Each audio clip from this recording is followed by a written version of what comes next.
اللہ ہی اپنے بندوں میں سے جس کے لیے چاہتا ہے روزی فراخ کر دیتا ہے اور جس کے لیے چاہتا ہے تنگ کر دیتا ہے۔ بے شک اللہ ہر چیز سے واقف ہے۔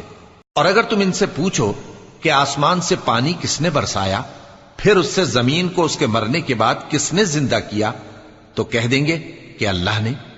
کہہ دو کہ اللہ کا شکر ہے، لیکن ان میں اکثر نہیں سمجھتے۔